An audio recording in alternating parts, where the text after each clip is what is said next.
kami orang Kristen ya tanpa berpatokan atau berpegang kepada Yesus, itu bisa dibilang bukan orang Kristen mungkin.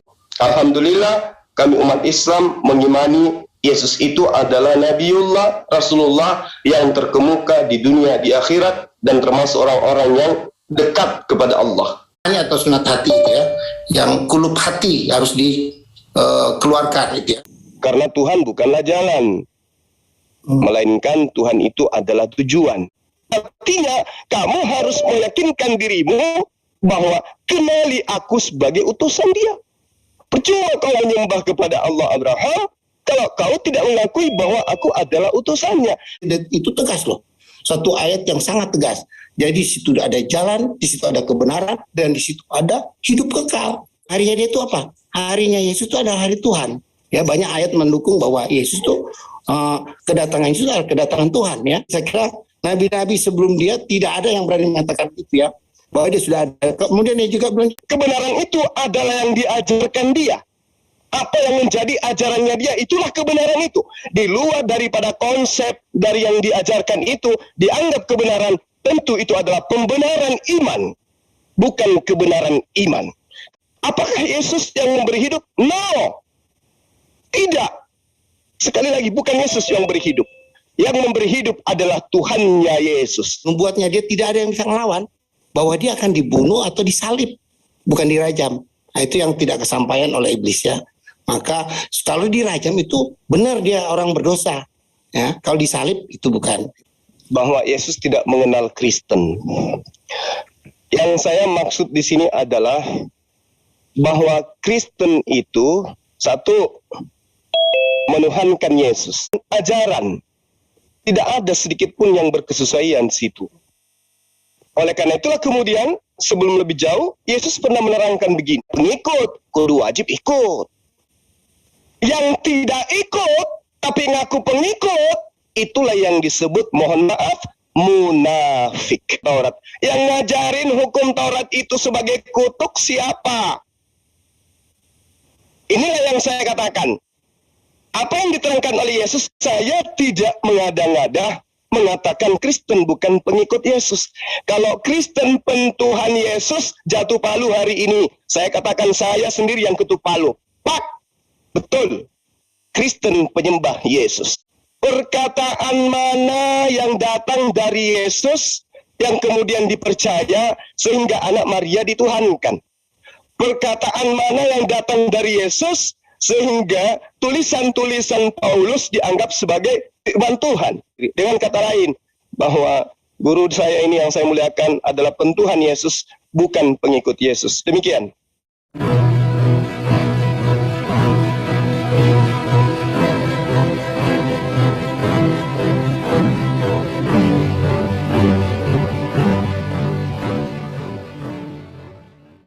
Assalamualaikum warahmatullahi wabarakatuh. Innal hamda wa syukra lillah nahmaduhu wa nasta'inu wa nastaghfiruh wa na'udzu billahi min syururi anfusina wa min sayyiati a'malina. May yahdihillahu fala mudhillalah wa may yudlil fala hadiyalah. Allahumma shalli wa sallim ala sayyidina Muhammadin wa ala alihi wa sahbihi ajma'in, amma ba'du. Puji syukur kehadirat Allah SWT karena kita masih diberi waktu dan kesempatan berjumpa kembali melalui channel Salam Satu Akidah. Semoga kita semua dirahmati Allah dan diberi kekuatan serta keteguhan hati di dalam iman Islam untuk terus meningkatkan iman serta ketakwaan kita kepada Allah SWT. Baik, saudaraku semuanya, pada kesempatan kali ini saya akan menampilkan sebuah diskusi yang cukup menarik untuk kita simak, yaitu diskusi antara seorang guru dengan seorang murid ya. Dan yang menjadi murid di sini adalah Ustadz Zuma. Dan perlu dipahami, guru dan murid di sini bukan berarti di bidang agama ya, tetapi di dalam bidang seni bela diri. Nah, tentunya kedua orang yang mempunyai keterkaitan ini di dalam dunia seni bela diri, namun untuk masalah keyakinan, masalah beragama tentu mempunyai keyakinan masing-masing ya.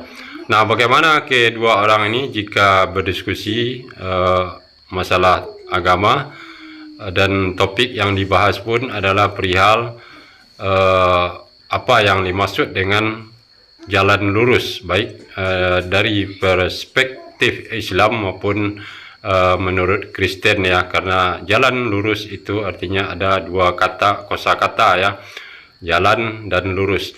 Nah, bagaimana penjelasan kedua orang ini nanti kita akan dengar bersama ya. Namun sebelumnya saya mengucapkan terima kasih kepada saudaraku semua yang sudah mendukung channel ini dengan subscribe. Juga yang baru bergabung, jangan lupa subscribe, like, serta share. Dan begitu juga kita dukung semua channel Islam untuk terus bersama membentengi umat dari upaya pemurtatan serta penangkalan akidah. Nah, langsung saja kita simak videonya. Selamat menyaksikan.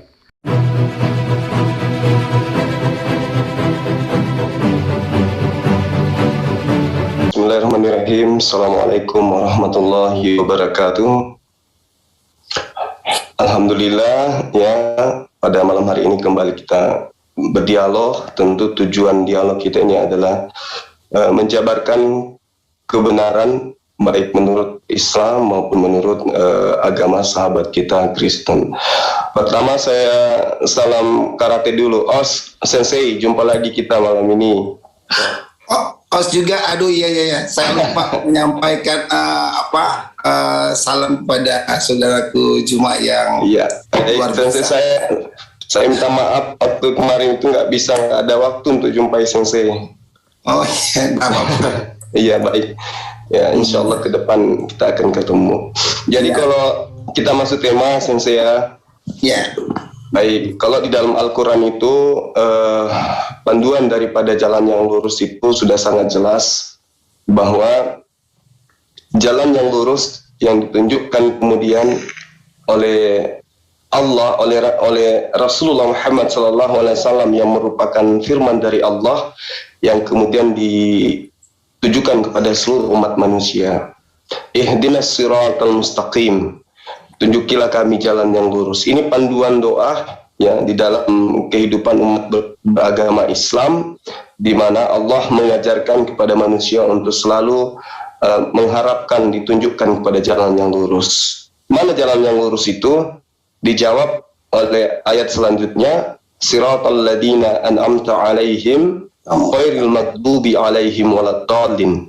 Jadi di situ diterangkan, tunjukilah kami jalan yang lurus, yaitu jalan orang-orang yang telah engkau beri nikmat kepada mereka, bukan jalan mereka yang dimurkai, dan bukan pula jalan mereka yang sesat. Jadi adanya ayat di dalam Al-Quran minta petunjuk bukan berarti petunjuk itu belum datang. Tapi ini sama halnya perintah permintaan supaya kita itu selalu istiqomah. Jalan orang yang lurus artinya jalan orang yang selalu istiqomah, tetap pendirian, tetap pada prinsip, tetap pada jalan yang benar. Sementara jalannya orang yang dimurkai adalah jalannya orang yang menyeleweng atau menyimpang dari ajaran para nabi. Jalannya orang yang sesat adalah jalan orang yang sudah diberi petunjuk oleh para nabi, tetapi senantiasa lari dari jalan itu dan mengatakan bahwa kami sudah berada pada jalan yang benar. Nah, saya kira seperti itu sementara, Sensei. Mungkin teman kita dari Stephen Giano mau menambahkan, waktu dan tempat saya persilahkan. Ya, gimana Mas Stephen? Mau nambahin? Ya, belum bisa. Tadi Bang Juma dan Pak Robert udah memberikan bahwa jalan yang lurus. Silakan sekarang diisi rambu-rambunya itu supaya enggak mengalami hambatan dalam perjalanan supaya sampai di tempat tujuan. Silakan Pak Robert. Ya, terima kasih.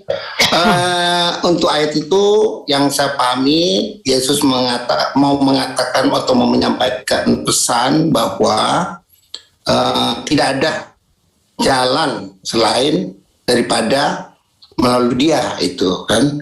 Kemudian banyak rambu-rambunya ya. Percaya kepada Dia, kemudian meminta apa saja atas nama Dia. Kita pun meminta kepada Bapa, pasti Bapa akan berikan dalam namaku. Nah, dia bilang gitu kan.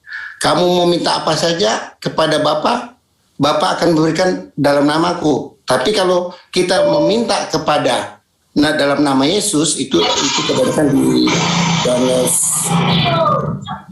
Yohanes 14 kali ini. Jadi tentang hal meminta ya, meminta kepada Dia. Kita minta kepada Bapa, pasti Bapa akan beri dalam namaku. Kita meminta dalam nama Yesus, akan diberikan oleh Bapa, atau minta saja dalam nama Yesus, itu pasti dia jamin akan dia berikan. Itu. Jadi segala sesuatu kita mengandalkan Yesus, itu aja. Sebab kita berdoa dalam nama Dia, kita meminta dalam nama Dia, kita mengusir setan dalam nama Dia juga. Jadi semua harus melihat Dia gitu ya. Seperti di Yohanes 3 itu kan, Yohanes 3 Yohanes berapa itu tentang apa saja kita harus tinggikan Dia dulu. Kalau kita mau mengenal Yesus, harus kita tinggikan Dia dulu. Yohanes 3 ayat 14 ya. Kemudian Yohanes 8 ayat berapa itu saya lupa juga. Jadi ayat 28 ya. Jadi kita akan tahu siapa Dia setelah kita tinggikan Dia, ya. Kita akan tinggikan dalam arti Yesus itu tidak mau disembah, tapi Dia minta ditinggikan. Nah, kalau ditinggikan itu maksudnya dimuliakan ya, atau di atasnya disembah malah ya. Kita harus memuliakan Dia. Jadi kita tinggikan berarti kita junjung setinggi-tingginya. Gitu kan. Semua hanya di dalam Yesus, itu yang dibilang. Kemudian di ayat Yohanes 15 itu kan, Yohanes 15 banyak dikatakan di luar Dia akan dapat hidup, di luar Dia akan yang seperti diceritakan dalam Yohanes 15 ayat 1 tentang pokok anggur kan. Dia istilahkan Dia sebagai pokok anggur, Dia adalah pokok anggur. Jadi Bapakulah ada pengusahanya, kemudian ranting yang tidak berbuah akan dipotong atau dibersihkan oleh Bapa. Kemudian jadi di luar Yesus itu tidak ada harapan lah itu ya. Jadi lepas dari Dia tidak ada harapan. Itu yang maksudnya diperjelas, maksudnya daripada ayat Yohanes 14 ayat 6 itu. Jadi banyak ayat-ayat pendukung ya. Jadi semuanya harus melalui Dia, harus menamai Dia ya. Kunci surga Dia pegang, kunci neraka Dia pegang. Nah itu dia bilang banyak itu. Kemudian harus menuruti firman-Nya ya. Jadi harus menuruti firman-Nya Yesus, atau firman-Nya Yesus itu dia bilang. Siapa yang, kalau kita lihat di Yohanes 8 ayat 21 kan, siapa yang berpegang kepada firman-Nya, dia bilang dia akan memperoleh hidup yang kekal atau hidup yang selama-lamanya, itu dia bilang. Jadi kami orang Kristen ya tanpa berpatokan atau berpegang kepada Yesus, itu bisa dibilang bukan orang Kristen. Mungkin itu yang sementara saya bisa sampaikan. Ya, makasih. Terima kasih Pak Robert. Nah, nanti lain kali sesi selanjutnya diisi lagi Pak itu rambu-rambunya. Silakan Pak. Baik Bang, makasih. Ya, terima kasih atas paparan sensei saya ya terkait dengan pengajaran yang kemudian diimani sahabat Kristen. Jalan lurus itu adalah tidak ada yang sampai kepada Bapa kalau tidak melalui Yesus. Di dalam Al-Quran yang kami imani, Nabi Isa alaihissalam juga menunjukkan jalan yang lurus itu kepada umat Islam, bahwa ketika beliau datang kepada umatnya Bani Israel, Nabi Isa atau oknum yang terlahir dari seorang perawan ini kemudian mengatakan kepada umat atau kaumnya pada masa itu, bahwa apa yang diterangkan kemudian Allah di dalam Al-Quran itulah penjabaran Nabi Isa di dalam kehidupannya sebagai utusan Tuhan kepada Bani Israel. Ma qultu lahum illa ma amartani bi ani ubudullah rabbi wa rabbakum. Jadi ajakannya kepada umatnya itu juga menjadi sebuah pedoman di dalam kehidupan umat Islam sebagai jalan yang lurus, yaitu mengimani sosok Nabi Isa alaihissalam sebagai rasul untuk Bani Israel. Nah, Kenapa umat Islam kemudian selalu menerangkan, selalu menyatakan di dalam penyembahan kepada Allah, meminta, memohon, tunjukilah kami jalan yang lurus. Di antaranya adalah jangan sampai umat Islam kemudian nyeleneh, meninggalkan konsep apa yang Nabi Isa ajarkan pada Bani Israel. Merubah konsep Nabi Isa yang tadinya utusan Tuhan, hamba Tuhan, berubah menjadi Tuhan itu sendiri. Ma qultu lahum illa ma amartani bi ani ubudullah rabbi wa rabbakum. Jadi jalan lurus itu bagi kami umat Islam adalah mendudukkan Nabiullah yang datang kepada Bani Israel, mengajarkan Injil, hikmat, sebagai utusan Tuhan, tidak lebih dari itu. Wa kuntu alaihim syahida ma dumtu fihim falamma tawaffaitani kunta antar raqiba alaihim wa anta ala kulli syai'in mustahid. Jadi kami umat Islam, jalan lurus itu adalah mendudukkan mereka yang memiliki kewenangan dari Sang Pencipta alam semesta sebagai jalan menuju kepada Allah. Abraham adalah jalan menuju kepada Allah. Musa jalan menuju kepada Allah. Daud jalan menuju kepada Allah. Salomo jalan menuju kepada Allah. Isa atau Yesus itu juga adalah jalan menuju kepada Allah. Terakhir, Rasulullah Muhammad SAW juga jalan kepada Allah. Sedikit saya ingin menanggapi apa yang guru saya sampaikan barusan. Bisa juga menanggapi tentang apa yang saya tanggapi barusan. Nanti saya bisa tanggapi apa yang saya sajikan tadi. Ya, ini edukasi sebagai pembelajaran untuk saya dan juga teman-teman yang lain. Jadi kalau saya menyampaikan bahwa tidak ada yang sampai kepada Bapa tanpa memuliakan Yesus. Oke, itu kita sepakat di situ. Alhamdulillah kami umat Islam mengimani Yesus itu adalah Nabiullah, Rasulullah yang terkemuka di dunia, di akhirat, dan termasuk orang-orang yang dekat kepada Allah, yang didekatkan kepada Allah. Nah, namun kemudian kami di umat Islam itu tidak pernah menganggap beliau itu terkutuk. Tidak pernah menganggap beliau itu pernah dinistakan, pernah dihinakan, bahkan pernah dikutuk, apalagi sampai dibunuh. Itulah kedudukan iman kami, yang kemudian bertolak belakang dengan iman saudara-saudara Kristen. Kalau kemudian dimuliakan, maka kudu harus dimuliakan. Nah, kalau kemudian dikatakan kemuliaan bahkan lebih dari Tuhan, nah ini yang jadi tanda tanya. Karena sang Nabi, sang Rasul ketika dia datang kepada Bani Israel, tidak ada satu data pun di mana beliau mengajarkan dirinya adalah Sang Pencipta alam semesta. Yang ada kemudian adalah beliau senantiasa mengajarkan kepada kaumnya bahwa dia pada hari Sabat ke rumah ibadat lalu berdiri membacakan kitab-kitab para nabi terdahulu.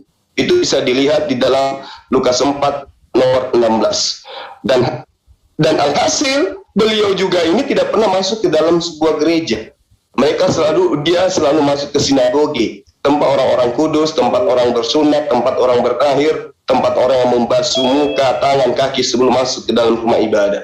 Dan beliau Yesus tidak pernah masuk ke dalam gereja, tempat kumpulnya sahabat-sahabat yang masih berkulub. Karena kulub itu tidak bersunat itu bagi umat daripada Yesus sendiri itu adalah aib. Dan dianggap orang yang harus dibasmi dari hadapan Tuhan karena melanggar peraturannya. Saya kira begitu, jadi kesimpulannya, jalan lurus itu adalah mengimani Isa alaihissalam atau sosok Nabi yang datang kepada Bani Israel mengajarkan hikmat Injil hanya sebatas utusan Allah Subhanahu wa Ta'ala. Sekian sementara, saya silakan kalau menanggapi penjabaran saya, dengan hormat saya persilahkan. Terima kasih, luar biasa. Apa yang tadi disampaikan oleh saudaraku Juma bahwa Nabi Isa telah mengajarkan bahwa dia sebagai utusan, dia telah mengajarkan tentang jalan yang lurus. Nah, itu sangat bisa sangkal karena itu kalau setahu saya itu ada di Al-Quran ya. Kalau saya bilang mirip-mirip dan itu saya hargai. Nah, kemudian tadi ada yang penting sekali banyak ya pentingnya saya lihat masalah Yesus itu ya, tentang yang diajarkan tentang tadi Saudara Kuzuma mengatakan bahwa Musa jalan yang lurus, Abraham yang lurus, Nabi Daud adalah jalan yang lurus ya, dan terakhir Nabi Muhammad ya. Tapi setahu saya mau Musa, Abraham, apalagi Daud ya, tidak ada satu ayat yang mereka mengatakan atau menjamin seperti yang Yesus katakan bahwa akulah jalan. Mereka tidak, saya belum menemui tentang Abraham dan Daud dan nabi-nabi sebelumnya mengatakan bahwa akulah jalan. Saya kira belum ada. Itu yang saya pahami ya. Jadi tidak memang walaupun mereka ada jalan yang lurus, tapi tidak pernah mereka mengatakan akulah jalan ya. Tidak ada ya, yang setahu saya begitu. Kemudian masalah pengajaran Yesus, dia waktu dia semasa hidup, dia mengajar di sinagog, ya itu memang dia waktu itu memang belum ada gereja ya.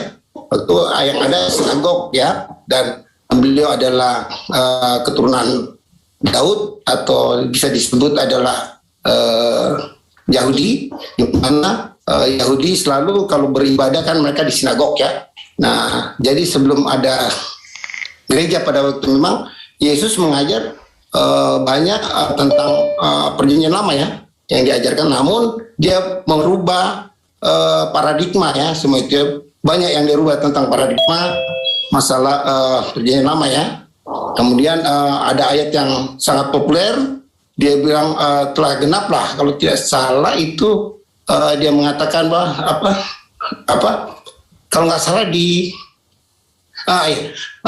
Lukas 4 ayat 18 itu kalau nggak salah ya, dia bilang kalau dia sering berkata adalah telah genaplah firman ini, apa yang tertulis itu selalu dia bilang itu, apa yang tertulis.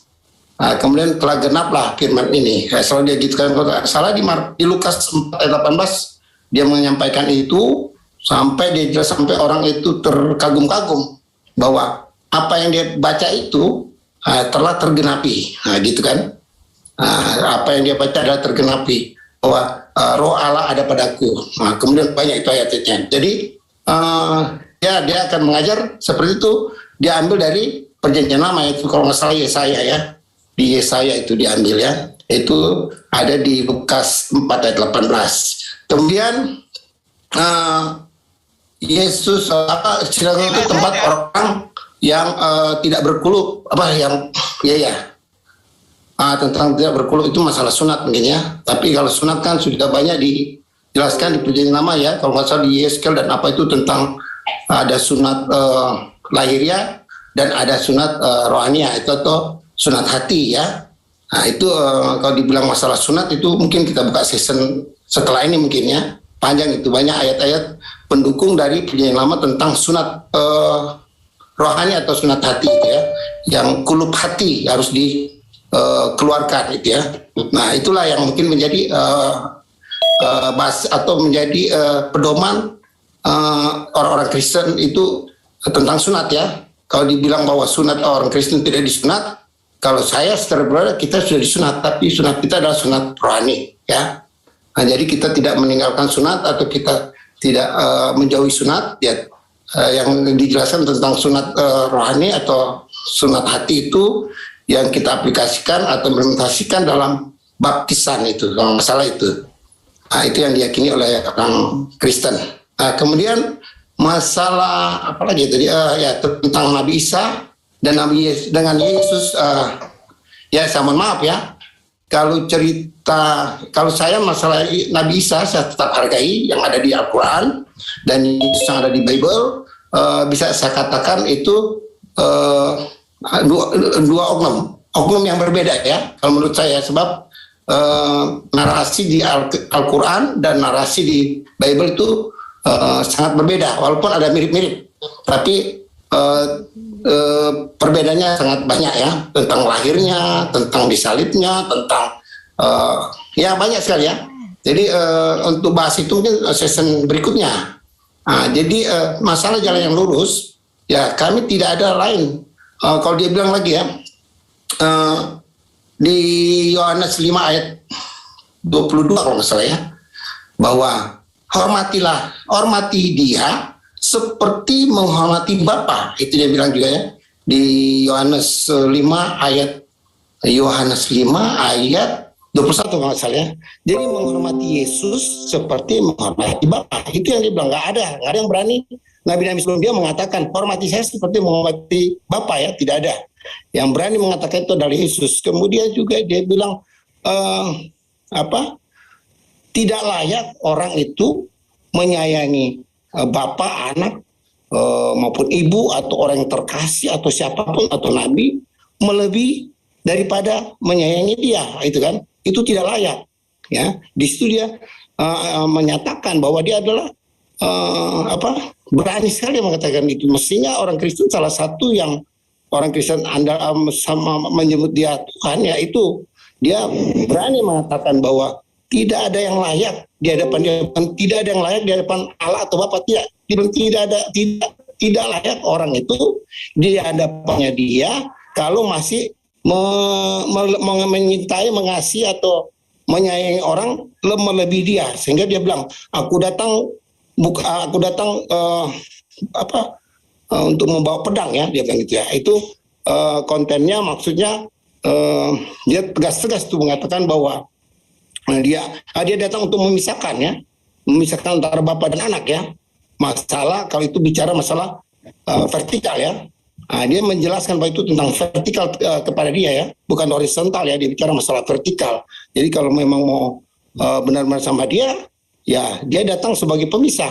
Nah, urusan Bapak anak itu urusannya dia, tapi urusan keyakinan antara manusia dengan dia itu vertikal, tidak ada toleransi. Nah itu ya kalau yang saya lihat ya. Saya kira itu dulu sementara. Silakan dilanjut. Pak Robert sengaja buka kamera apa gimana? Sengaja? Oh, terbuka ya? Iya.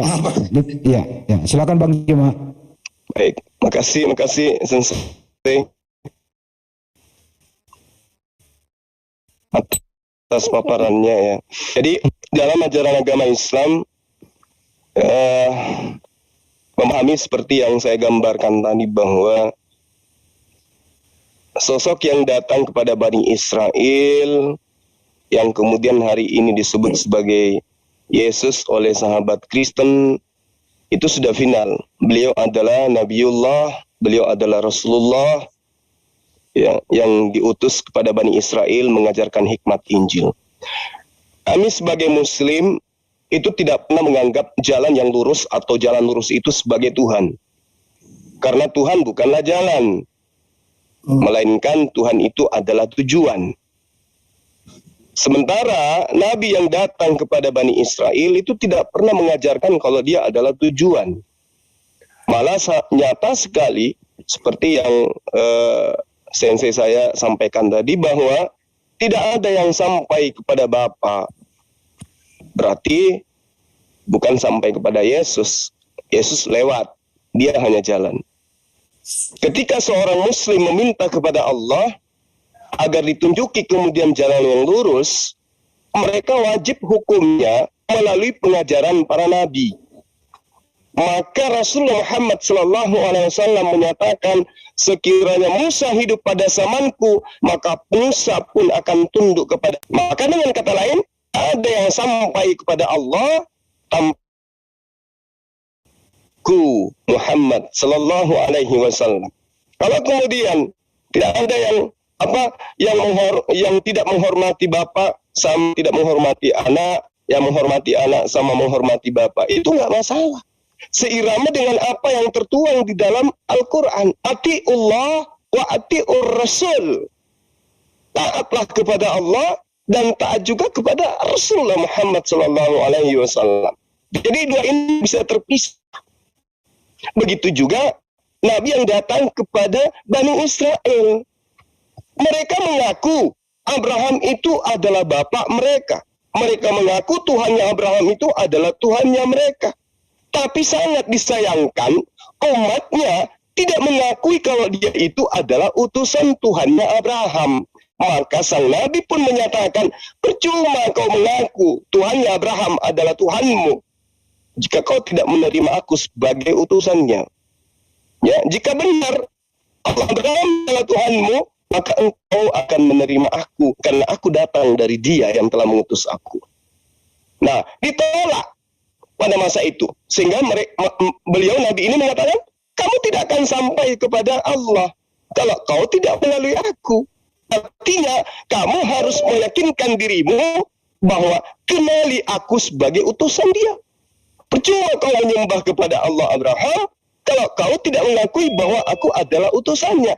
Karena itulah kemudian sangat nyata Dia terangkan, hidup kekal itu adalah mereka mengenal engkau satu-satunya Allah yang benar.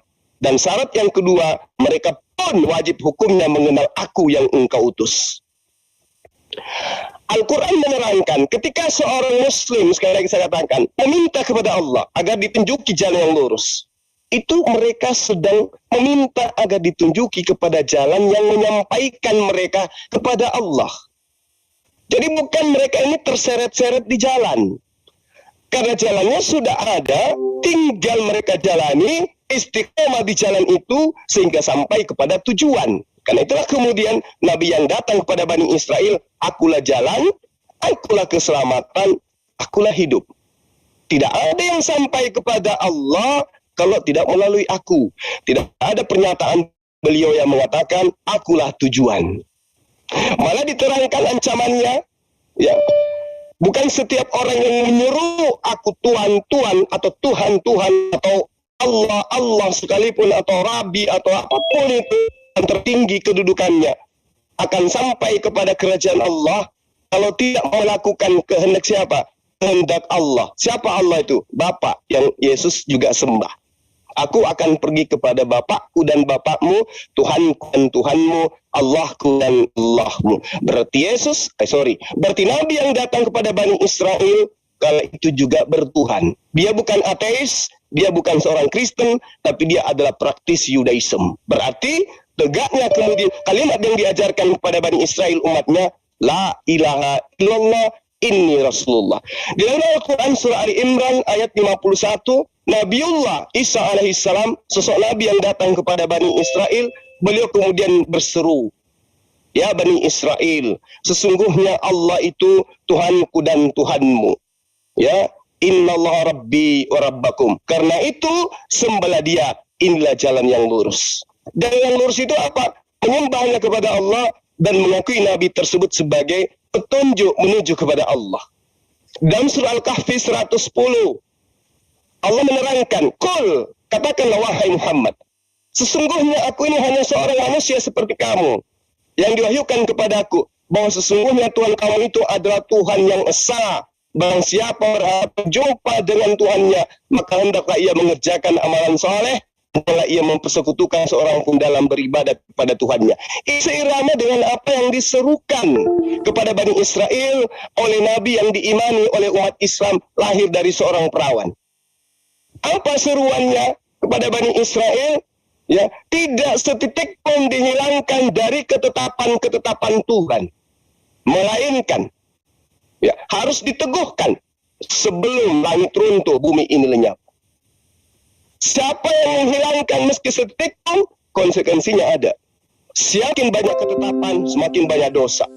Sehingga harus ada oknum yang menjadi penebus, sehingga hukum ketetapan Tuhan yang dianggap kutuk itu bisa ditebus, bisa dibebaskan dari manusia dengan matinya oknum ini di atas tiang salib. Jadi jalan lurus itu, baik menurut Al-Quranul Karim maupun menurut Nabi yang datang kepada Bani Israel, tidak lain dan tidak bukan adalah menyembah Allah dan kemudian mengakui Dia sebagai utusan Allah. Saya kira begitu sementara. Semoga Sensei bisa menyikapi atau menanggapi apa yang saya sampaikan. Terima kasih. Terima kasih sekali, luar biasa. Apa yang tadi disampaikan oleh Saudara Kujuma, saya sangat menghargai. Saya sangat menghargai karena banyak menyinggung soal Al-Quran maupun Alkitab ya. Kemudian ada yang saya mau tanggapi tentang Yohanes 14 ayat 6 itu, kalau Saudara Juma mengartikan bahwa itu hanya jalan tidak tujuan. Ya, itu ada 3 makna yang sangat bermakna ya. Nah, itu Yohanes 14 ayat 6 itu mengatakan, akulah jalan dan kebenaran. Jalan, Berarti hanya dia lah jalan. Kemudian dan kebenaran. Kalau kita tahu kebenaran itu siapa? Hanya Tuhan atau Allah sendiri atau Tuhan yang Maha Kuasa yang punya. Dia bilang kan, akulah jalan dan kebenaran. Nah, kebenaran hanya milik Tuhan. Kemudian akulah jalan dan hidup. Nah, hidup itu hidup kekal. Yang punya hidup hanya Tuhan. Itu yang dimaksud. Jadi itu tujuannya. Di situ sudah ada jalan, di situ ada jaminan kebenaran, di situ sudah ada hidup kekal. Ya, hidup. Manusia tujuannya apa sih? Makhluk, semua makhluk tujuannya hidup. Itu yang namanya tujuan. Jadi satu ayat itu maknanya ada 3 yang sangat luar biasa. Jadi jangan hanya jalan, dia bukan jalan saja. Dia kan mengatakan akulah jalan, baru dan itu kebenaran dan. Nah, itu kata dan itu akumulasi, bukan bukan pilihan ya, tapi akumulasi. Jadi jalan diakumulasi dengan kebenaran, diakumulasi dengan tujuan. Tujuan pada seluruh makhluk adalah hidup itu. Nah, tidak ada seorang pun yang dapat datang kepada Bapa ya tanpa melalui aku. Jadi tanpa melalui dia itu tidak ada. Itu yang dia bilang. Tidak ada mau kita mau pakai apa jalan-jalan, tidak ada. Itu tegas loh. Satu ayat yang sangat tegas. Jadi di situ ada jalan, di situ ada kebenaran, dan di situ ada hidup kekal. Ya, yang punya itu semua siapa? Yang punya itu semua Bapa. Siapa Bapa itu? Wah, itu ada sesi nanti saya jelaskan. Yesus itu adalah Bapa, nanti saya jelaskan banyak itu ayat-ayatnya. Ya, itu banyak ayatnya. Jadi bukan tujuan saja, bukan jalan saja. Jadi diborong semua ya. Akulah. Jadi makna daripada Yohanes 14:6 itu luar biasa ya.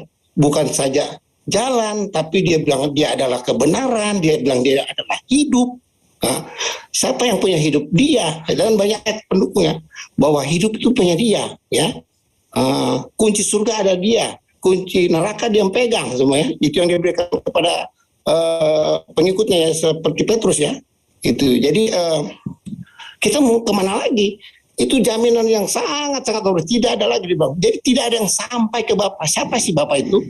Ya, nanti ada. Saya bisa pastikan si Bapa itu adalah dia sendiri ya. Nanti kita lihat di ayat-ayat lainnya. Itu kita mungkin bahas setelah ini atau mau itu atau kita melanjut ya. Jadi bukan cuma jalan. Jadi dirofol semuanya. Karena pakai dan itu adalah akumulasi. Jadi bukan hanya jalan, tapi di situ ada kebenaran, di situ ada hidup kekal. Nah, itu kira-kira apa lagi tadi? Jadi saya sangat menghargai sekali apa yang tadi ulasan-ulasan yang disampaikan oleh Saudara Kujuma. Saya tidak akan bantah. Dan kalau memang kemiripan itu sangat ada saya lihat ya. Tapi untuk orang Kristen tidak perlu lagi kita cari jalan-jalan yang lurus lain. Tidak ada jalan lain kita mau ini. Tidak ada. Yesus bilang dia satu-satunya. Jadi dia nggak bilang jalan lain ada selain saya adalah siapa Abraham atau apa, tidak. Malah di ayat tadi banyak saya lihat Saudaraku Juma menyinggung di Yohanes 8 itu kan. Di Yohanes 8 itu dia bilang kepada orang Farisi atau orang Yahudi ya Abraham sangat bersukacita untuk melihat hariku. Tapi dia sudah lihat hariku dan dia sangat bersukacara ini. Dan dia sudah lihat itu di Yohanes 8 loh. Kalau salah Yohanes 8 ya. Jikalau aku memuliakan diriku atau padahal kamu tidak. Ya, mana tadi? Dia bilang Abraham bapamu bersukacita bahwa ia akan melihat hariku. Bayangin aja tuh. Dan ia telah melihatnya dan ia bersukacita. Bayangin, tidak ada nabi lain sebelum Yesus mengatakan begitu bahwa Abraham sudah melihat harinya. Harinya dia itu apa? Harinya Yesus itu adalah hari Tuhan. Ya, banyak ayat mendukung bahwa Yesus itu kedatangan Yesus adalah kedatangan Tuhan ya. Banyak ayat pendukungnya ya. Jadi bukan main. Abraham sampai orang-orang Farisi itu atau orang Yahudi mengatakan, loh, siapa lebih tua sih kamu sama dia? Ya, sama Abraham mereka sudah pada mati ya. Lalu dia bilang apa? Dia bilang Abraham belum jadi. Dia bilang Abraham belum jadi. Jadi Abraham belum diciptakan, dia telah ada. Bayangin aja gitu. Jadi di situ juga mengatakan bahwa Yesus tidak diciptakan. Jadi dia bilang Abraham belum jadi. Lihat tuh ayatnya. Abraham belum jadi, aku telah ada. Bukan Abraham belum jadi, aku telah dijadikan. Dia nggak bilang gitu kan. Abraham belum jadi, maksudnya Abraham belum diciptakan, dia telah ada. Bukan ayatnya mengatakan Abraham belum diciptakan, aku telah diciptakan. Dia bukan mengatakan, tapi dia bilang aku telah ada. Itu banyak ayat pendukungnya di Yohanes 17 ya. Yohanes 17 ya. Ayat 5 ya kalau nggak salah ya. Kemudiannya dia itu sudah ada sejak dunia belum diciptakan, belum dijadikan kan. Nah, jadi saya kira nabi-nabi sebelum dia tidak ada yang berani mengatakan itu ya, bahwa dia sudah ada. Kemudian dia juga bilang di Yohanes 8 nih kan, kamu berasal dari dunia ini. Oh, kamu berasal dari bawah, aku berasal dari atas. Nah, kamu berasal dari dunia ini, aku tidak berasal dari dunia ini. Nah, itu kan banyak ayat-ayat menunjukkan bahwa dia tuh bukan hasil bumi atau bukan hasil tanah ya. Nah, dia di luar dari semua manusia diciptakan dari tanah kan. Tapi Yesus sudah menyatakan di Yohanes 8 itu, kamu dari bawah, aku dari atas ya. Kamu dari bumi, aku bukan dari bumi. Ya, aku dari atas ya. Maksudnya dia bilang juga di ayat 10 ayat 38 ya kalau nggak salah ya. Aku turun dari sorga. Nah, tadi juga ayat sama juga. Halo? Halo? Halo? Masih ada? Dipergunakan waktu sebaik mungkin. Yesus bilang kan, dia bilang gini, bahwa dia bukan berasal dari bumi ini atau dunia ini, ya. Kemudian dia bilang, aku keluar. Kalau Yohanes 8 itu banyak sekali di Yohanes 8 ya. Kalau kita baca satu perikop Yohanes 8 itu banyak sekali makna yang kita dapat itu ya. Kemudian didukung oleh ayat-ayat lain ya. Keempat Injil itu ya. Jadi masalah kenapa orang Kristen kok nggak mau tinggalkan Yesus ya, sampai Yesus dibilangkan Tuhan ya, karena banyak ayat yang mendukung ya.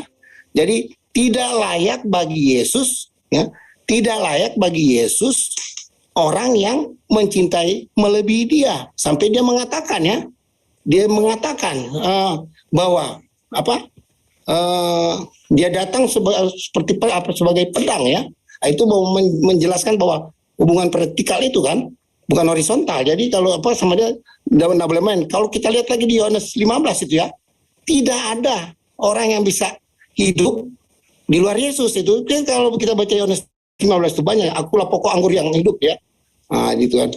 Jadi kalau tadi Saudara Juma mengatakan bahwa Matius 7 ayat 21 ya, masalah itu masalah Tuhan ya, itu sudah sering kita bahas di channel ini juga dengan Pak Sugi, dan itu masalah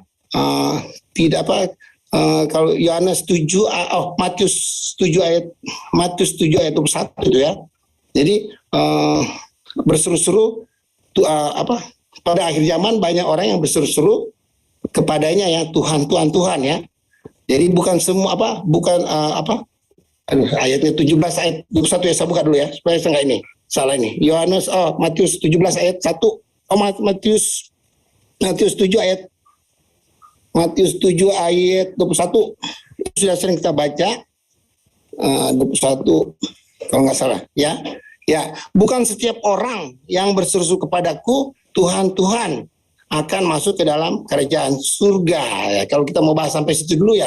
Jadi bukan setiap orang, berarti tidak semua orang yang berseru kepada Yesus Tuhan. Jadi masih ada yang tersisa ya. Jadi tidak haram atau tidak dilarang menyebut Yesus itu Tuhan ya. Tapi tidak semua orang yang menyebut Yesus Tuhan itu dijamin masuk surga. Sebab banyak cuma di bibir saja, tidak serius ya. Maka nanti pada akhir zaman dia akan nyala kamu.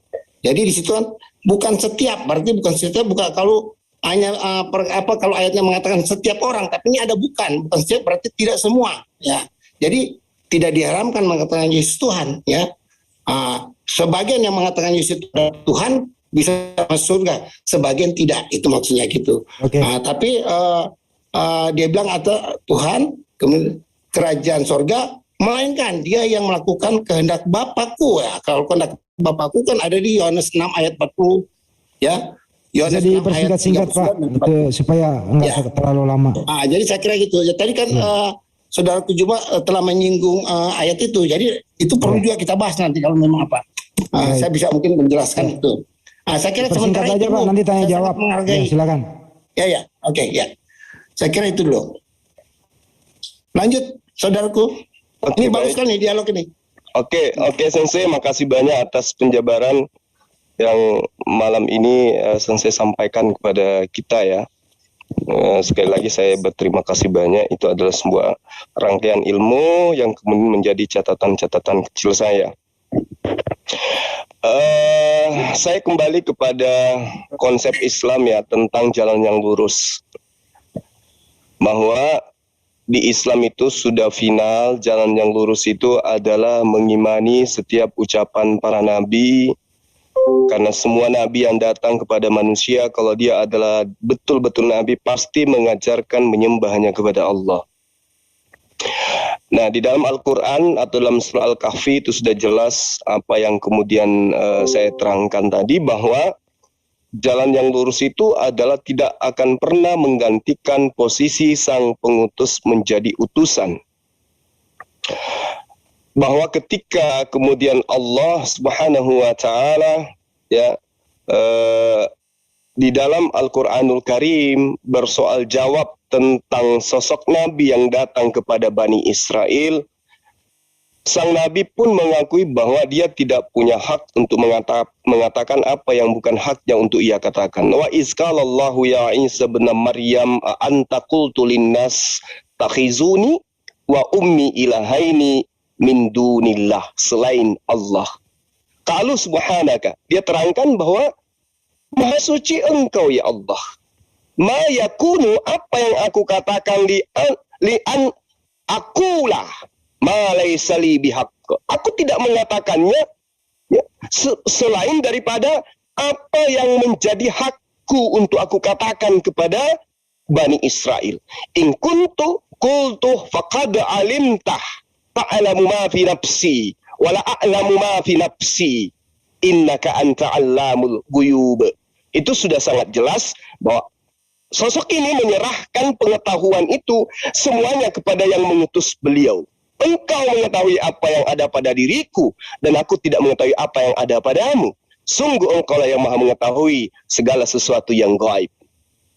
Ini yang digambarkan oleh Allah melalui Al-Quran, bahwa sosok manusia yang begitu diistimewakan, bahkan berlebihan daripada keistimewaan yang Islam imani, itu hanya sebatas rasul, sebatas nabi.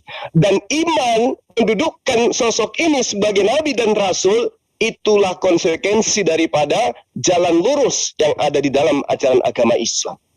Jadi beliau tidak mengatakan sesuatu yang bukan haknya untuk ia katakan. Apa yang aku katakan adalah apa yang diperintahkan oleh Bapakku untuk aku katakan dan aku sampaikan. Itu juga tertera di dalam kitab sebelum Al-Quran, ya taruhlah di dalam kitabnya teman Kristen, di dalam Yohanes 5 nomor 30 kalau nggak salah, atau Yohanes 12 nomor 49. Aku tidak berkata-kata dari diriku sendiri. Apa yang aku katakan adalah apa yang diperintahkan untuk aku katakan dan aku sampaikan.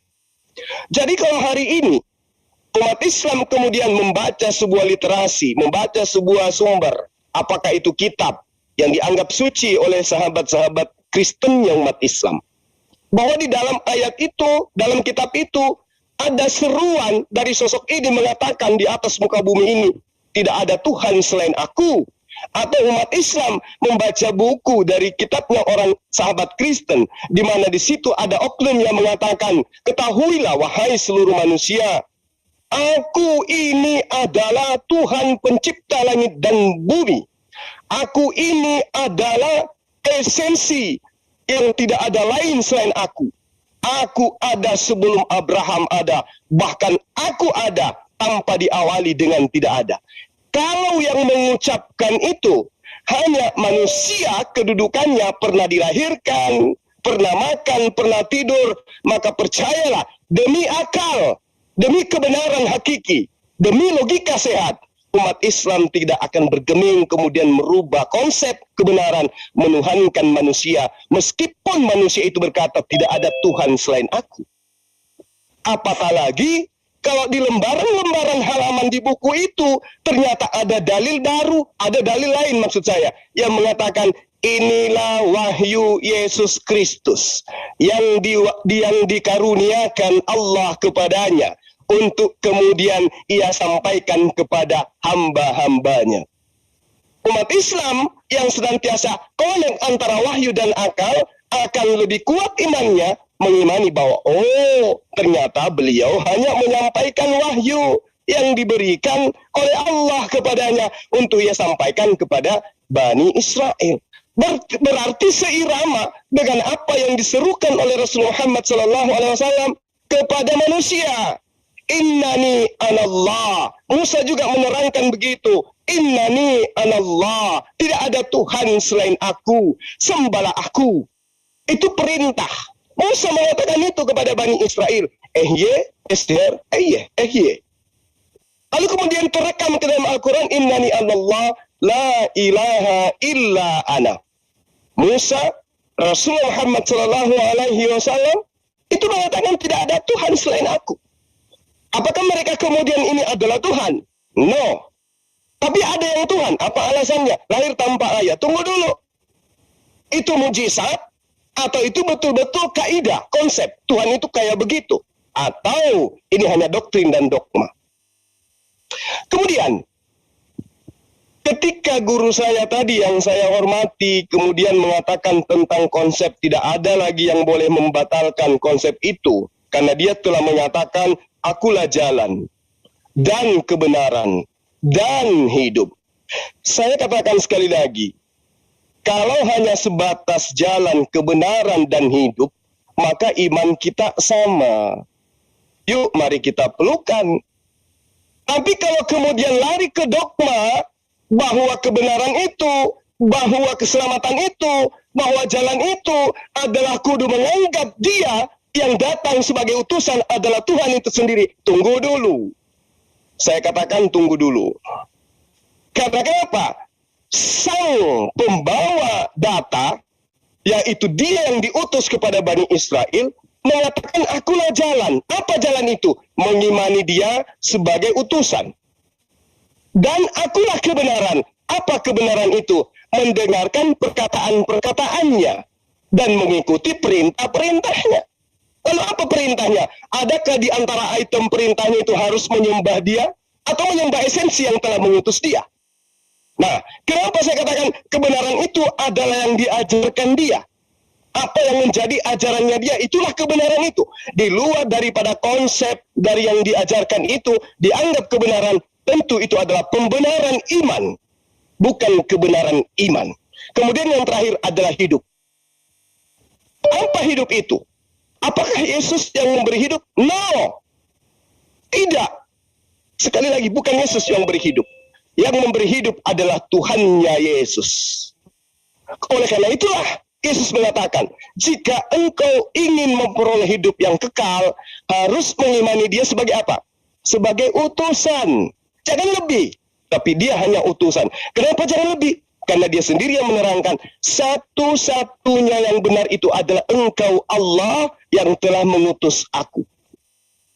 Artinya bahwa, kalau diimani Yesus itu jalan, Yesus itu keselamatan, Yesus itu adalah hidup, maka kudu wajib jangan disembah.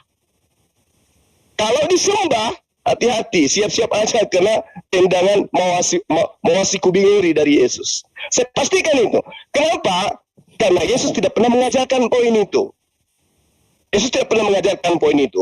Bahkan kalau kita melihat secara intelektual agama, bukan intelektual doktrin, Yesus dengan lantang mengajarkan kepada pengikut-pengikutnya pada awal mula. Apa yang dia terangkan? Jangan lihat di Al-Quran. Kalau di Al-Quran itu sudah sangat jelas. Subhanaka ma yakunu li an aqula ma laysa li bil haqq. Itu sudah final itu. Tapi lihat di dalam kitab yang hari ini sahabat Kristen itu imani sebagai pedoman hidup kebenaran.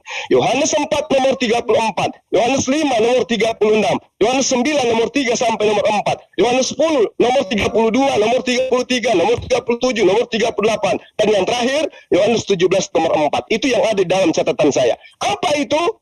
Bahwa ternyata kedatangan Yesus dengan seperangkat mujizat yang luar biasa yang dia bawa, dan juga lisannya dengan seperangkat perkataan-perkataan yang sangat luar biasa, yang sejatinya menunjuk kepada Allah tapi mengatasnamakan aku, itu ternyata dipertontonkan oleh Yesus hanya sebagai menjalankan misi dia sebagai pesuruh Allah, sebagai utusan Allah, bahwa apa yang dia pertontonkan pada saat dia datang kepada Bani Israel, sejak dia lahir sampai dia terangkat ke langit, semua itu untuk membuktikan bahwa dirinya adalah utusan Tuhan, bukan membuktikan bahwa dia adalah Tuhan itu sendiri. Karena itu saya berani mengatakan, Yesus ketika datang, dia sama sekali tidak mengajarkan tentang Kristen, sama sekali tidak mengajarkan tentang Katolik, sama sekali tidak mengajarkan tentang agama lain selain kepada mengajarkan menjadi seorang Muslim. Apa itu? La ilaha illallah, Isa atau Yesus, utusan Allah. Kalau diizinkan sedikit lagi saya tambahkan, boleh moderator atau sensei? Lanjut. Oke, thank you, makasih. Saya senang mendengarnya. Baik. Kembali kemudian ketika kita menerangkan akulah hidup. Kembali kepada poin itu. Umat Islam jangan pernah bermimpi. Jangan pernah berhayal. Umat Islam, jangan pernah Anda berhalusinasi. Sehebat apapun antum semuanya sujud sampai jidat terkikis tinggal setengah, Anda tidak akan pernah masuk ke dalam surga. Menciumnya aja kagak pernah bisa, tidak akan pernah bisa. Kalau, sekali lagi, kalau tidak mengimani bahwa sosok yang datang kepada Bani Israel itu adalah sebagai petunjuk kepada Bani Israel agar Bani Israel itu memperoleh hidup yang kekal. Jadi Israel, praktis Yudaism hari ini, yang petantang-petenteng kemudian merasa hebat, merasa benar. Kristen itu salah, Kristen itu sesat menurut mereka. Tapi ingat, saya katakan, mereka yang praktis Yudaism, yang siang hari hanya ada di sinagoge, menyembah kemudian salinan-salinan kitabnya Musa, tapi ingkar terhadap kerasulan Yesus, tidak mengimani Yeshua HaMashiach sebagai nabi, sebagai rasul, sesungguhnya mereka menjadi bahan bakar api neraka. Saya jaminkan itu. Demikian juga umat Islam. Walaupun kepalanya terkikis sampai setengah tinggal hidung sujud, kalau tidak mengimani sosok yang datang kepada Bani Israel sebagai Nabiullah, sebagai Rasulullah, maka camkanlah, jangankan masuk surga, mencium bau surga pun kalian tidak punya hak. Karena itulah kemudian saya mengatakan umat Islam itu satu paket dengan imannya kepada sosok yang datang mengajarkan hikmat Injil, menyembah kepada esensi pencipta langit dan bumi, tidak ada mengajarkan dirinya untuk disembah. Aku tidak berkata-kata dari diriku selain apa yang diperintahkan untuk aku katakan dan aku sampaikan. Kesalahpahaman kemudian terjadi. Apa itu? Ketika posisi Yesus dihilangkan predikatnya sebagai utusan Allah. Padahal ratusan data, ratusan dalil yang Yesus dengan mulutnya sendiri menceritakan siapa dirinya. Dia adalah utusan Tuhan. Maka keselamatan itu adalah ketika menjadikan Yesus itu sebagai utusan Tuhan. Tak boleh tidak. Tapi yang kemudian terjadi adalah perkataan yang kemudian didukung oleh konsep-konsep yang ada terlebih dahulu sebelum Kristen ada, itu dianggap sebagai sebuah data untuk mendudukkan Yesus yang utusan itu adalah 100% Tuhan itu sendiri. Padahal kalau demi logika sehat, apapun yang kemudian Yesus terangkan tentang dirinya, itulah dia. Tapi ketika berbicara tentang esensi ketuhanan, itu bukan dia. Tetapi dia sedang membacakan apa yang diajarkan oleh Allah untuk ia sampaikan.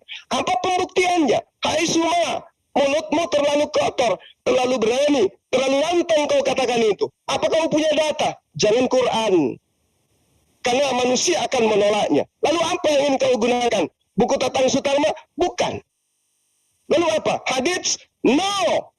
Lalu apa yang akan kamu sajikan? Aku sajikan kitab yang dirangkul oleh saudara saya sendiri. Di mana tertulis itu? Yohanes 10.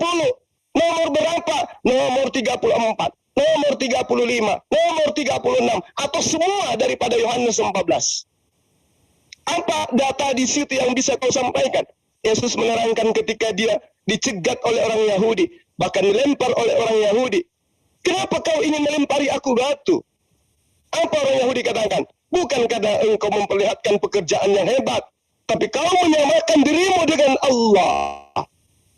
Kau menyetarakan dirimu dengan Tuhan sementara kau hanya manusia biasa.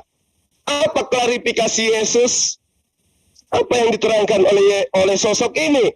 Dia menerangkan bahwa wahai Bani Israel, bukankah tertulis di dalam kitab Tauratmu bahwa siapapun yang diserahi tugas untuk menyampaikan firman Allah, maka dia adalah Allah.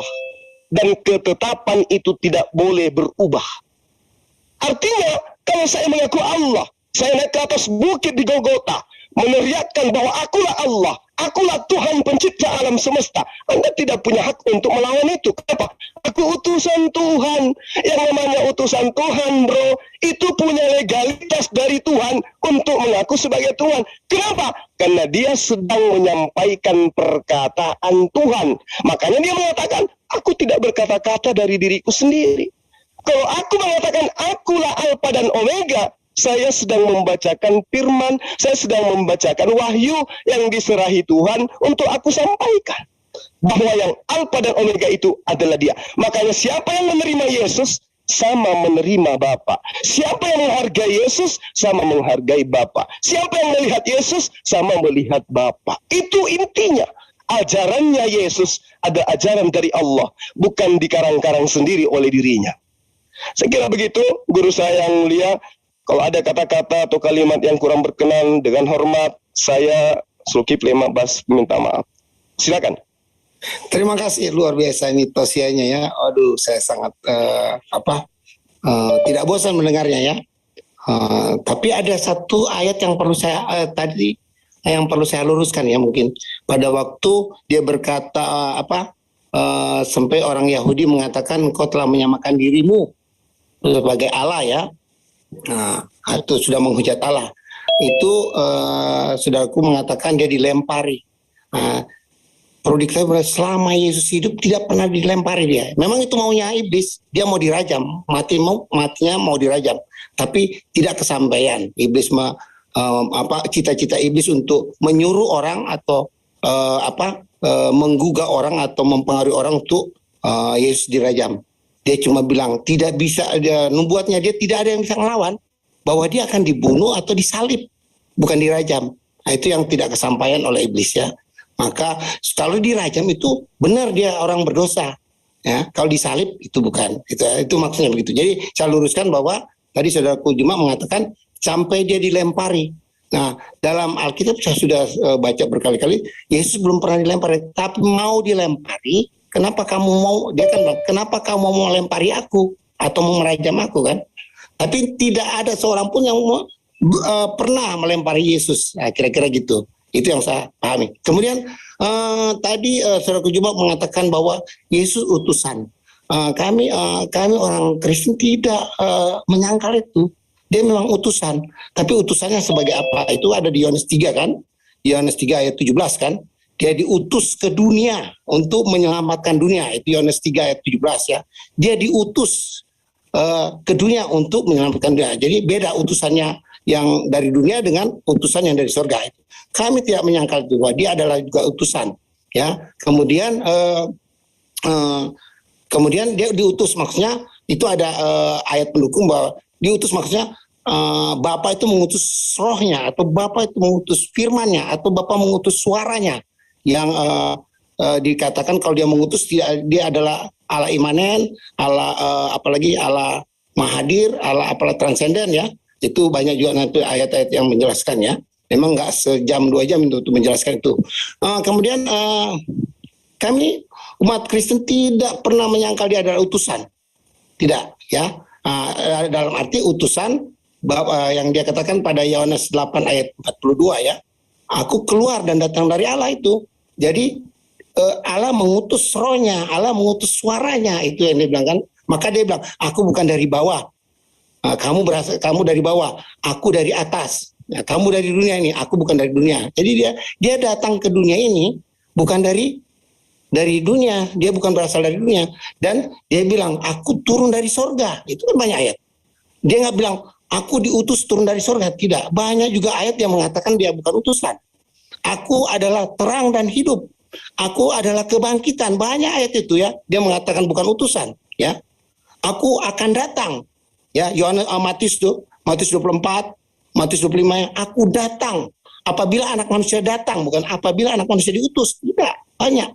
Jadi jangan, tapi ayat-ayat itu yang bilang dia diutus kami tidak pernah menyangkal. Sebab kami tahu, kami paham arti dia diutus ya. Berarti Allah mengutus rohnya, Allah mengutus firman-Nya ya. Yang Allah firman itu adalah bukan yang dijelaskan oleh Tertullianus ya. Tri personanya tri persona kemudian diskreti non sparate itu kan, itu yang dianut oleh apa yang dijelaskan oleh Tertullianus tentang trinitas ya, tri persona una substantia diskreti non sparate itu kan, yaitu itu bukan doktrin, itu kalau itu konsep yang ada di Alkitab, itu konsep di Alkitab banyak ayat yang mendukung masalah itu ya, masalah tri persona una substantia diskreti non sparate itu. Nah, sebagian orang Kristen dan banyak orang Kristen, hampir dibilang mayoritas orang Kristen banyak meyakini atau banyak teredukasi dengan perkataan Tertullianus yang diperkuat oleh junior-juniornya ya pada 1325 itu ya. Nah, kira-kira gitu. Jadi umat Kristen tidak menganggap Yesus, tidak pernah menyangkal bahwa Yesus adalah utusan. Ya, utusan yang dimaksud oleh Bible, yaitu yang kami paham beda dengan yang dimaksud oleh, yang dipahami oleh saudara-saudaraku Muslim ya. Memahami Yesus utusan tuh seolah-olah dia disuruh pesuruh begitu kan, kira-kira gitu.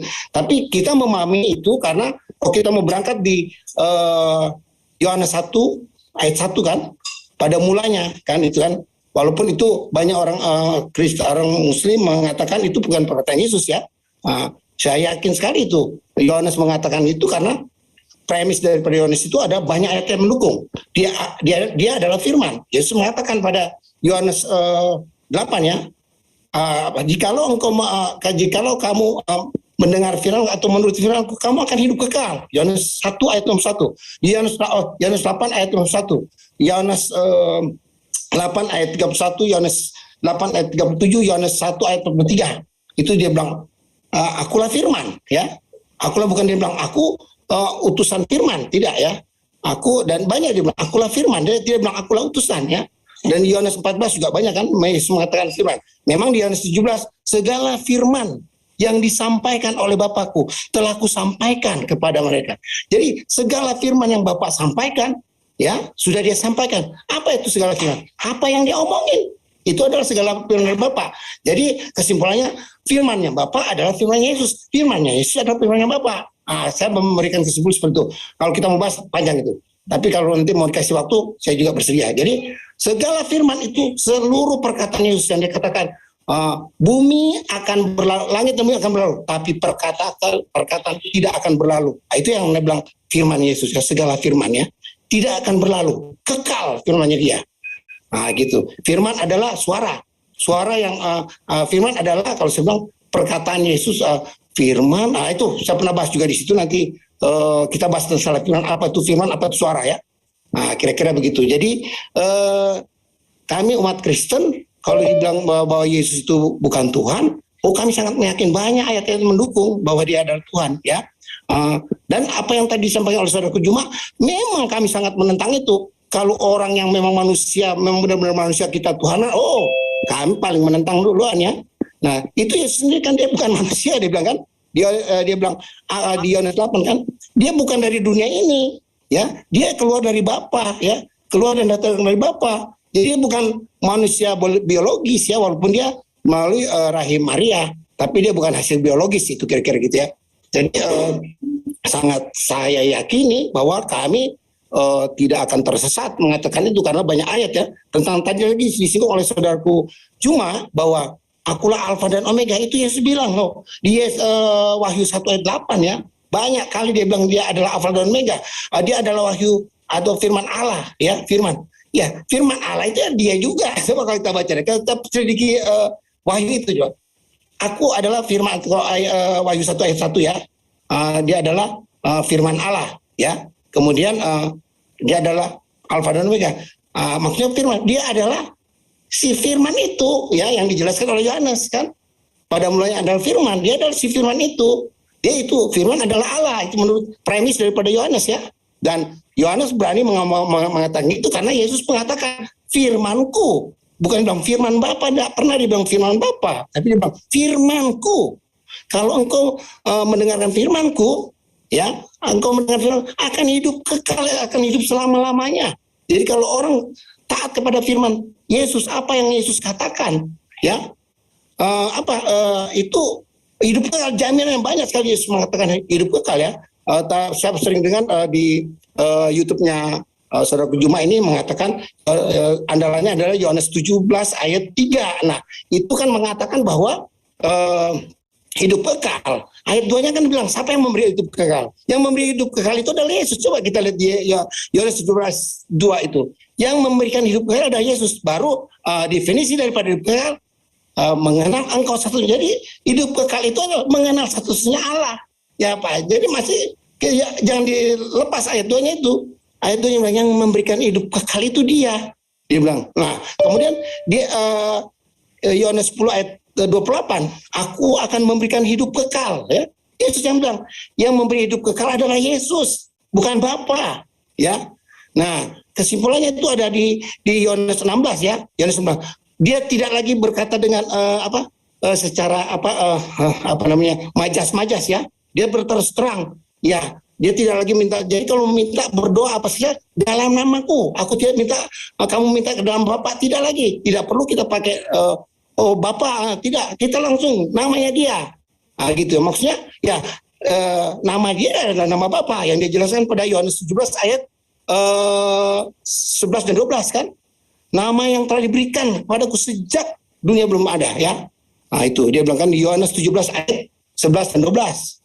Yaitu namanya si Allah itu, namanya si Bapa itu Yesus. Kan kalau dia jelaskan di Yohanes 17 ayat 11 dan 12. Jadi apalagi yang mau diragukan oleh orang Kristen ya. Dia sudah ditutup di kitab terakhir ada bahwa dia ada Alfa dan Omega. Tulislah Yohanes. Jadi dia suruh tulis Yohanes. Nah, kemudian di Matius 24, apabila anak manusia datang ya bumi akan bulan tidak bercahaya lagi, matahari tidak bercahaya lagi, bintang-bintang akan berguguran apabila dia datang loh. Matius 24 ya. Jadi dan dia akan menyuruh malaikatnya itu. Dia punya malaikat, dia bisa suruh tuh malaikat. Sebab malaikat punya dia. Kemudian tentang pengambilan terakhir di Matius 25 ya, yang akan masukin orang ke surga dan neraka dia, coba aja deh. Dia ada sang raja, dia datang ke dunia menjadi raja. Ya, yang akan masukin orang ke apa perintahnya ya? Sederhana sekali ya Matius 25 ya. Dia nggak suruh kita sujud apa semua. Dia cuma bilang apabila engkau memberikan baju kepada orang yang miskin atau yang lainnya, apabila engkau memberikan tumpangan, cuma itu ya perintah. Itu perintah loh. Jadi semuanya engkau lakukan dalam namaku, dia bilang kan. Semua itu kau lakukan pada orang yang hina, itu engkau sudah mendapatkan hidup kekal itu kan. Yesus bilang loh, bukan apabila engkau atau atas nama Bapa, tidak, nama dia langsung. Tadinya kan tuh nama kalau makin terakhir kan waktu Yohanes 16 ayat Yohanes 16 mengatakan bahwa itu hanya itu majas ya. Tapi sekarang aku berterus terang ya, bukan lagi Bapa. Jadi apa aja kamu minta dalam namaku, apa saja yang kau minta dalam namaku akan kuberikan. Yohanes 16 ayat 25 kalau nggak salah itu ya. Jadi nggak perlu minta sama Bapa, nggak perlu minta sama Asem atau apa. Ya tidak, namaku, dalam namaku. Berani sekali dia mengatakan itu. Maka itulah pedoman orang Kristen. Nggak perlu kita mau bilang Bapa juga jadi masalah. Langsung aja, dalam nama Yesus saya berminta, dalam nama Yesus saya mengusir, dalam nama Yesus saya menyembuhkan orang, dalam nama Yesus saya minta berkat. Nggak perlu dalam nama Bapa, tidak dia perlu, tapi dia memberikan sistem ya di Matius 28 ayat Matius 28 ya, baptislah mereka dalam nama Bapa dan Anak dan Roh Kudus. Bukan dia bilang baptislah mereka dalam nama Bapa, dalam nama Anak, dalam nama Roh. Itu cuma satu nama loh. Bukan berapa nama, satu nama di Matius 28 itu ya. Perintah perintah agung ya. Ya orang Kristen itu perintah agung ya. Dia nggak bilang gitu ya. Bukan baptislah mereka dalam berapa nama, hanya dalam satu nama. Nama Bapa dan nama Anak dan dalam nama Bapa dan Anak dan Roh Kudus. Nah, itu kan satu nama itu. Nah, itu yang bisa sehingga kardinalis memberikan doktrin seperti itu ya. Nah, kira-kira itu salah satunya. Saya kira yang saya tadi tangkap dari saudaraku Juma yang luar biasa itu, dan sehingga saya tidak bosan mendengarnya. Mungkin itu dulu yang saya tangkap ya. Tapi mungkin kalau saya berikan lagi kesempatan lagi, bisa saya nanti di sini tanya jawab aja. Oh iya, oke. Ya. Terima kasih. Ya.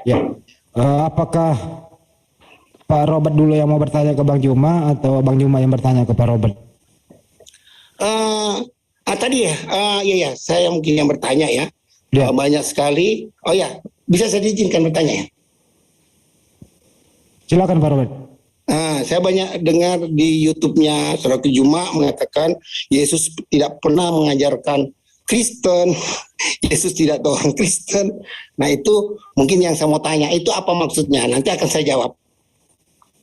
Oke, silakan Bang Juma. Mudah-mudahan bisa dijawab. Pertama saya mengucapkan terima kasih atas paparan ya guru saya tadi ya terkait dengan sosok yang datang kemudian mengajarkan Bani Israel, kemudian dianggap sebagai Tuhan itu sendiri. Saya hargai. Nah, kembali kepada pertanyaan bahwa Yesus tidak mengenal Kristen. Yang saya maksud di sini adalah bahwa Kristen itu satu, menuhankan Yesus. Dua, merasulkan Paulus. Tiga, mengkitabkan perjanjian baru. Tiga ini aja dulu. Apakah kemudian Yesus punya legitimasi terhadap konsep penyembahan terhadap dirinya, terhadap perjanjian baru, terhadap Paulus yang kemudian dilantik atau dianggap sebagai rasul? Kalau betul ada sinkronisasi dari konsep yang kemudian diajarkan oleh gereja hari ini tentang Yesus itu adalah Tuhan itu sendiri, tentang perjanjian baru itu adalah kitabullah, firman Allah yang diajarkan oleh Yesus, dan Paulus itu adalah orang suci yang datang mengajarkan kepada manusia untuk kemudian meninggalkan hukum Taurat menuju kepada hukum yang baru dibuat, yaitu hukum kasih. Nah, mungkin guru saya, sensei saya bisa membantu saya, menolong saya untuk kemudian akal saya ini bisa connect bahwa Kristen itu betul-betul adalah sebuah konsep jalan lurus yang betul-betul Yesus pernah ajarkan. Dengan hormat saya persilakan Guru Nda, silakan. Terima kasih saudaraku yang baik hati dan sangat berilmu ya. Gini, Insya Allah. Itu udah jelas kok. Saya sudah menilai bahwa Anda itu cerdas sekali ya. Dan malah saya kalau dibilang hafal ayat Alkitab kalah saya. Nggak banyak saya hafal. Kalah saya dengan bisa begitu ratusan atau bisa ribuan ayat Alkitab. Saudaraku Juma ini hafal itu yang sangat luar biasa. Itu nanti tinggal cara pemahamannya saja ya yang agak berbeda perspektif Muslim dan Kristen itu cara memahaminya ya. Tapi semua itu saya hargai. Muslim mau memahaminya Bible seperti apa saya nggak akan nih. Saya cuma menjelaskan bahwa pemahaman orang Kristen terhadap Bible adalah seperti ini. Saya bukan sedang mengajari ya. Saya sedang menjelaskan bahwa pemahaman kami tentang Bible adalah seperti ini. Apa yang seperti yang saya bawa. Maka saya nggak mau ada debat-debat ya. Jadi apa yang saudara Muslim pahami tentang Bible itu sangat saya hargai, gitu aja. Kemudian apa yang kami pahami ya, saya nggak perlu minta dihargai, tapi ya tolong dimaklumi saja, kira-kira gitu. Masalah Kristen ya, saya lihat saudaraku selalu menyinggung Yesus tidak pernah mengajarkan Kristen. Ya, perlu diketahui bahwa ada ayatnya juga ya. Maksudnya Kristen itu adalah pengikut Kristus, gitu kan? Itu ada di Markus 9 ayat 1 ya. Itu ada di Markus 9 ayat 1, ada di Yohanes 17 ayat 10 ya. Oh, Yohanes 17 ayat 20 itu maksudnya. Ada lagi beberapa ayat itu bahwa yang dimaksud daripada Kristen adalah pengikut Kristus gitu ya.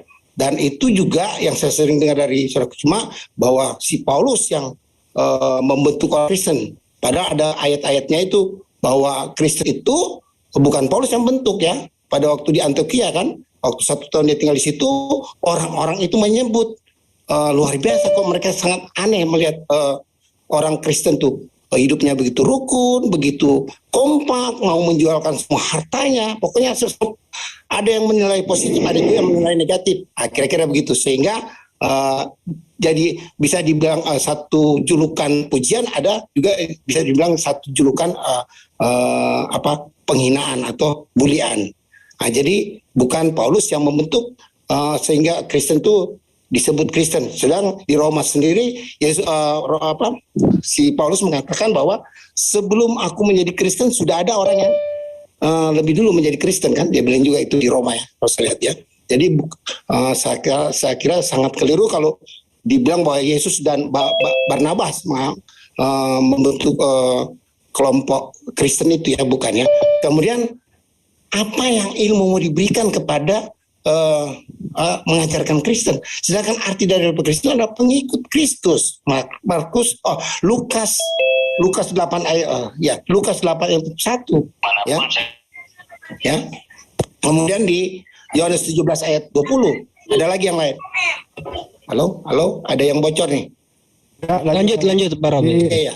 Jadi itu, jadi maksudnya bagaimana semua fans kok itu pengikut fans, masa saya memberikan ilmu fans, kira-kira gitu ya.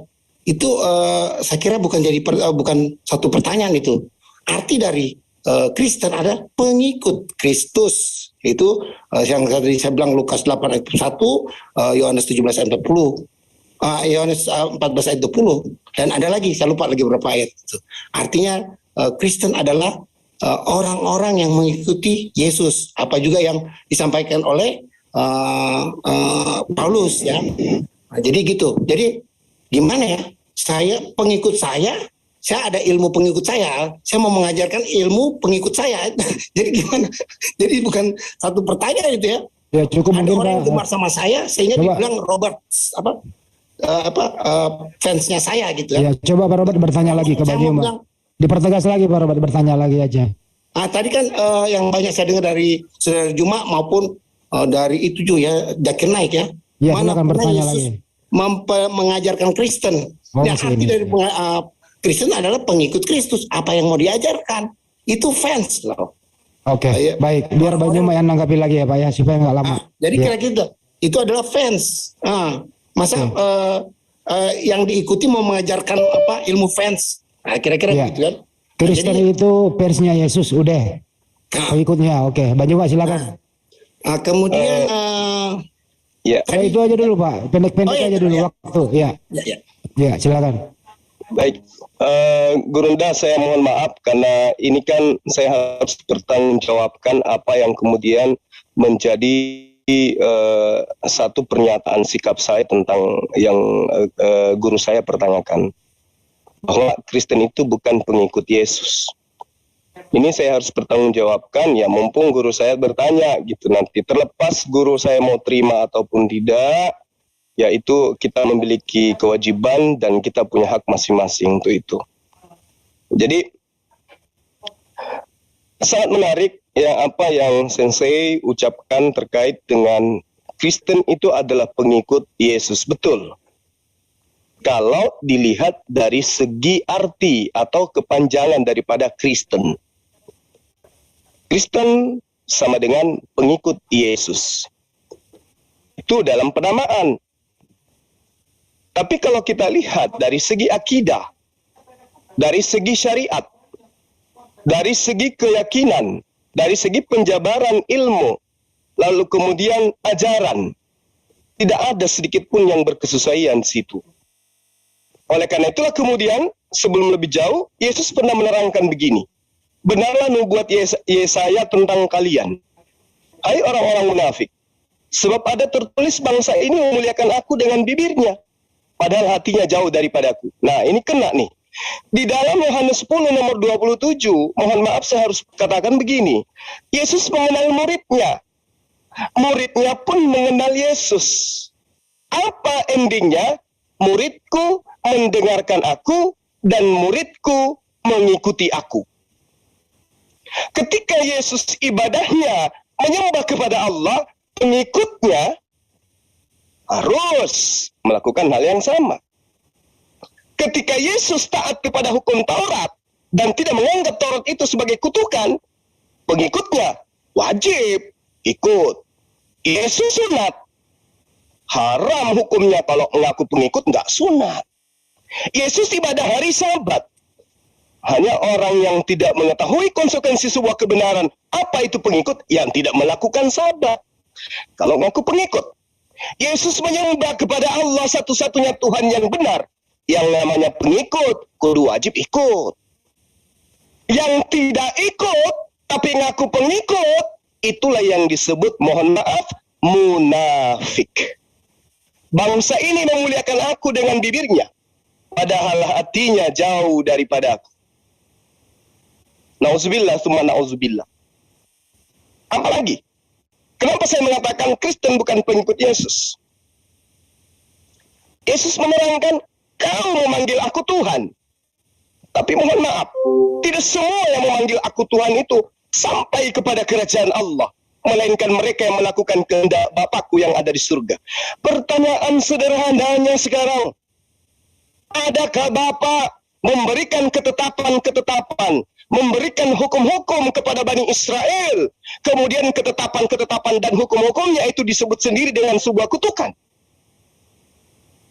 Adakah perintah-perintah yang ada di dalam Torah yang disebut sebagai hukum-hukum yang utama dan terutama yang dijabarkan oleh Allah dalam Yeremia 31 nomor 31 sampai nomor 33? Perjanjian baruku adalah aku memasukkan hukum Taurat kepada batin setiap Bani Israel. Apakah ada pernyataan Allah, pernyataan Bapa kepada hukum-hukum yang dimasukkan ke dalam batin setiap batin Bani Israel bahwa itu adalah kutukan, sehingga ada segolongan manusia yang membawa-bawa nama Yesus, menyembah Yesus, memuliakan Yesus, mengasihi Yesus, tapi dia mengatakan Yesus itu telah mati dan menjadi Tuhan, dijadikan Tuhan oleh Allah karena dia menebus kita dari hukum Taurat. Adakah hukum Taurat itu adalah kutub? Yang ngajarin siapa? Adakah Yesus itu orang terkutuk? Yang ngajarin siapa? Kristus mati di atas tiang salib dengan cara terkutuk untuk menebus kita dari hukum Taurat. Yang ngajarin hukum Taurat itu sebagai kutuk siapa? Inilah yang saya katakan.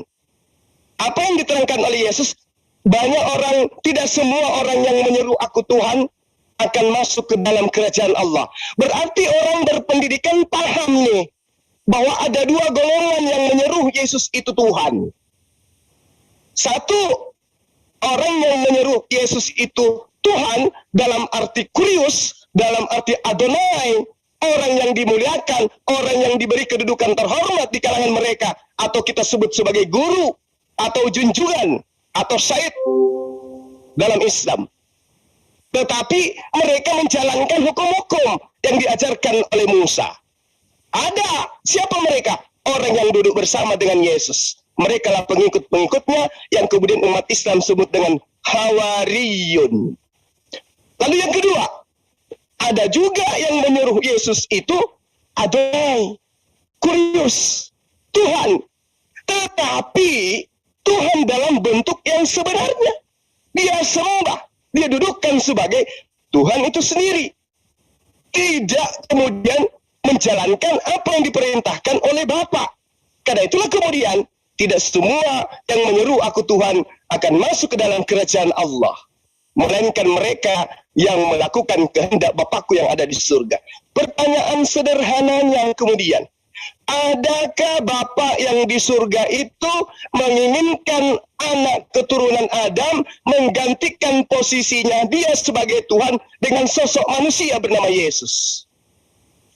Adakah kehendak Bapa yang di surga itu agar manusia menyembah Yesus yang adalah manusia yang pernah dia proklamirkan, inilah anakku yang kukasihi, kepadanya aku berkenan. Adakah perintah Bapa untuk menyembah kepada anaknya yang dikasihi, yang kepadanya berkenan? Tidak. Bahkan sang anak mengajarkan, jangankan kepada muridnya, kepada iblis sekalipun dia menerangkan apa?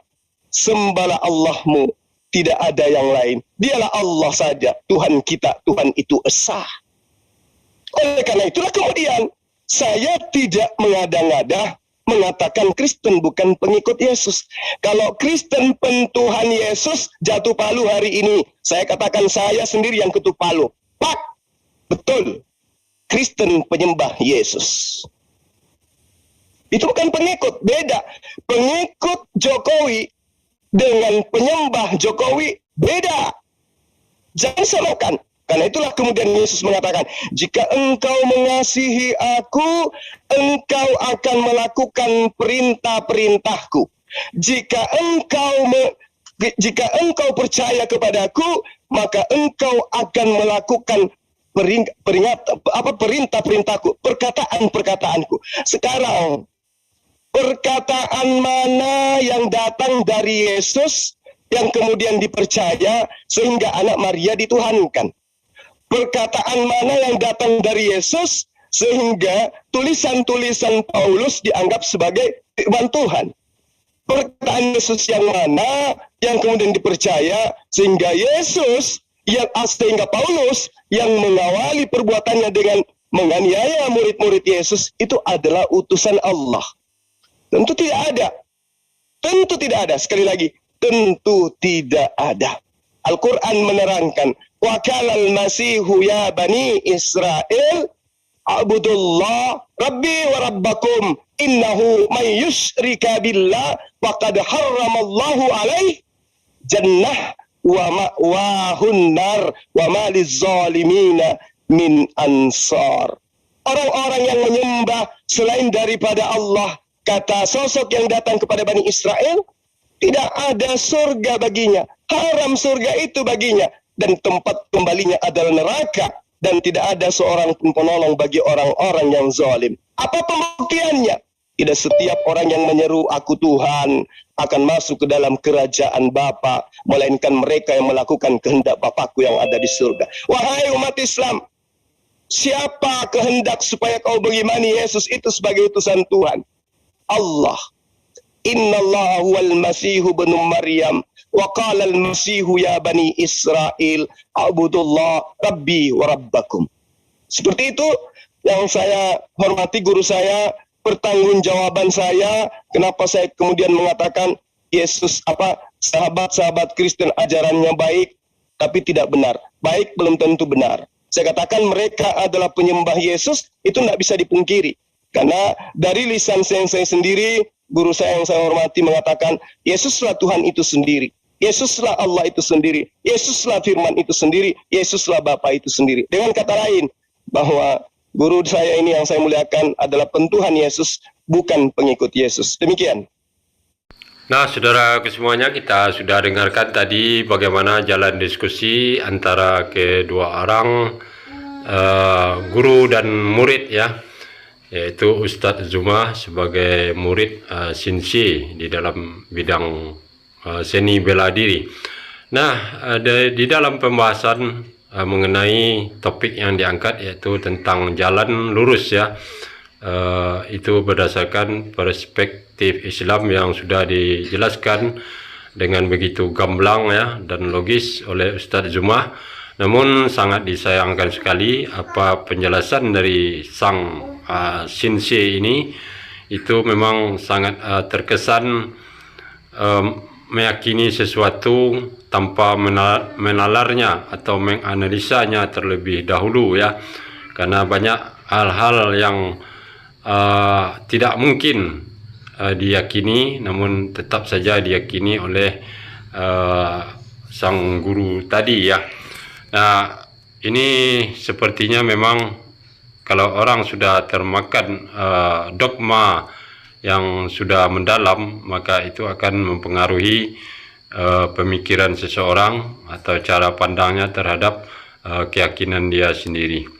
Nah, mudah-mudahan kita terhindar dari hal-hal seperti itu dan akan tetap kritis ya di dalam menganalisa atau mengkaji sesuatu, apalagi masalah keyakinan beragama. Mudah-mudahan video ini ada hikmahnya bagi kita semuanya. Akhirnya kalam, terima kasih. Assalamualaikum warahmatullahi wabarakatuh.